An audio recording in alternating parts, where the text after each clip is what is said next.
마지막 나팔 소리 나기 전에 들어야 할 이야기 마나 소나의 유튜브 채널 김경호 선교사입니다. 안녕하십니까? 하나님께서 우리에게 새로운 날을 허락하셨습니다. 날마다 새벽에 하나님과 동행하며 갖는 경건의 시간의 축복을 함께 나누는 시간입니다. 또한 어제 배운 하나님의 말씀을 어떻게 생활과 삶의 현장과 인격에 적용하고 실천했는지 반증하는 시간입니다. 어제는 다니엘서 10장을 통하여 다니엘의 21일간의 영적인 싸움을 통하여 끝내 기도 응답을 받은 삶을 볼 수 있었는데요. 이것을 통하여 인내로 기도해야 되는 교훈을 배웠었습니다. 저의 삶 가운데서 예수님을 믿고 43년간 기도의 삶을 통해서 대부분 응답을 받았습니다만 아직도 이루어지지 않은 기도 제목들이 몇 개 있습니다. 적용으로 하나님 앞에서 응답될 때까지 인내의 기도를 해야겠다는 마음의 굳은 결심과 함께 어제 하나님 앞에서 다시 기도하는 시간을 가졌습니다. 가장 큰 기도 제목은 부모님의 구원입니다. 어머니가 천주교인이어서 이 구원의 문제가 매우 복잡하게 얽혀 있습니다.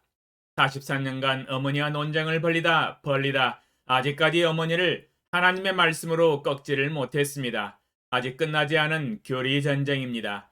1517년 마틴 루터가 확실하게 종교 개혁을 마쳐서 종지부를 찍었는데도 이 어머니가 천주교 교리에 변함없는 일편단심입니다. 천주교의 몸과 마음을 들여 충성을 다 바치십니다. 1980년 1월에 하나님을 믿고 난 후 부모님의 구원과 특별히 아버지의 구원을 위해서 날마다 기도를 하였었습니다.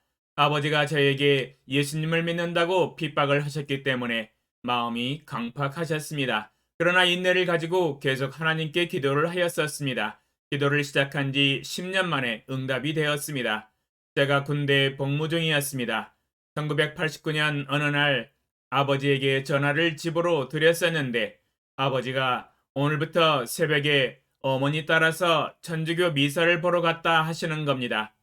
기도가 10년 만에 응답은 됐는데 문제가 복잡하게 되었습니다. 왜냐하면 아버지가 어머니하고 종교가 일치해야 한다는 주장이었습니다. 부부인데 어떻게 따로따로 믿을 수 있느냐는 겁니다.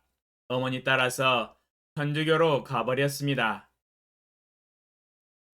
그 이후로 제가 아버지에게 복음을 전하였습니다만 아멘 하시면서 순종하고 예수님을 마음에 주로 영접하고 잘 믿습니다.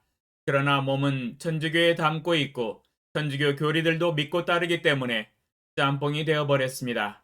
그래서 아버지의 구원 문제가 복잡하게 얽혀져 있고 어머니의 구원도 상당히 복잡하게 얽혀져 있습니다.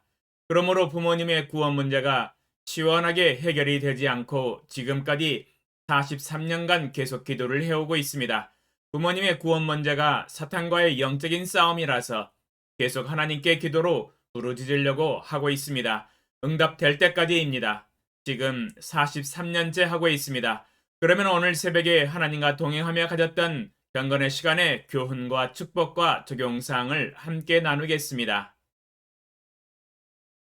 다니엘서 10장 10절 많은 사람이 연단을 받아 스스로 정결하게 하며 희게 할 것이나 악한 사람은 악을 행하리니 악한 자는 아무것도 깨닫지 못하되 오직 지혜 있는 자는 깨달으리라. 주제 이 세상의 비밀을 깨달을 자 누구인가? 묵상 내용 악한 자는 아무것도 깨닫지 못한다고 말씀하고 계십니다.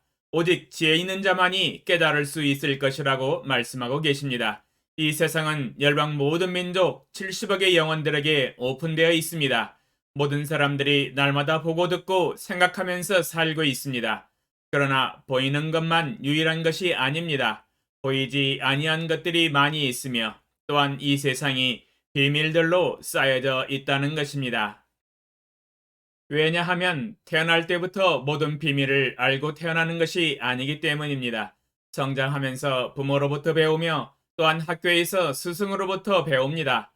그러나 정작 가장 중요한 것을 배우지 못하고 깨닫지 못하고 인생을 살아감으로 인하여 많은 문제에 직면하게 됩니다.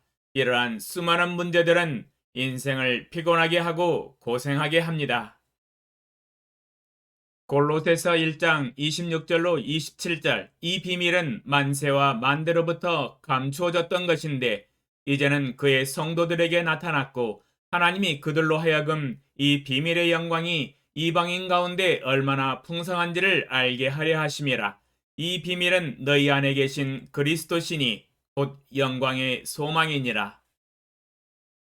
골로새서 1장 26절로 27절에 이 세상의 비밀은 만세와 만대로부터 감춰졌던 것인데 이제는 그의 성도들에게 나타났고 이 비밀은 너희 안에 계신 그리스도시니 곧 영광의 소망이라고 밝히 드러내고 있습니다.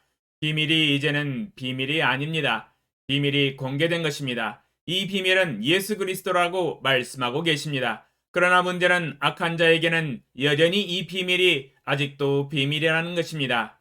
왜냐하면 악한 자는 아무것도 깨닫지 못한다고 말씀하고 계시기 때문입니다. 악한 자에게 이미 공개되어졌지만 아무것도 깨닫지 못하는 것입니다. 그러나 오직 지혜 있는 자는 깨달으리라고 말씀하고 계십니다. 지혜 있는 자가 어떤 사람입니까? 잠언 9장 10절 여호와를 경외하는 것이 지혜의 근본이요 거룩하신 자를 아는 것이 명철이니라. 잠언 9장 10절에 여호와를 경외하는 것이 지혜의 근본이라고 말씀하고 계십니다. 여호와를 경외하는 사람이 지혜로운 자입니다. 오직 여호와를 경외하는 자만이 이 비밀을 깨달을 수 있으며 하나님을 알 수 있으며 하나님의 말씀을 깨달을 수 있습니다. 여호와를 경외하지 않는 악한 자는 아무것도 깨달을 수 없으며 이 세상의 비밀을 깨달을 수 없습니다. 오직 여호와를 경외하는 지혜로운 자만이 이 세상의 비밀과 모든 만물의 이치를 깨달으며 하나님이 말씀하시는 말씀을 깨달을 수 있습니다. 이렇게 되는 것이 주님의 뜻입니다. 저는 감사하게도 하나님의 은혜로 여호와를 경외하며 주님이 비밀에 붙이신 비밀을 깨닫게 하시고 주님이 말씀하시는 뜻을 음미하여 깨닫고 있습니다. 그러나 이 세상 70억의 영혼들 가운데 이 비밀을 깨달을 자가 얼마나 될까요? 이 세상의 비밀을 배우고 깨달아 알아야 이 세상의 모든 문제들을 해결하고 행복하게 살 수 있는데 말입니다. 적용사항 주여 악한 자들은 아무것도 깨닫지 못하나이다. 오직 기도 외에는 이를 깨달을 수 있게 하는 방법은 없나이다. 악한 자들이 깨달아 알 수 있도록 기도하게 하시고 오늘도 깨어 근신하여 때를 얻든지 못 얻든지 이 비밀을 모르는 자에게 비밀의 복음을 전하게 하소서. 예수님의 이름으로 기도합니다. 아멘. 2022년 1월 15일 토요일 새벽 5시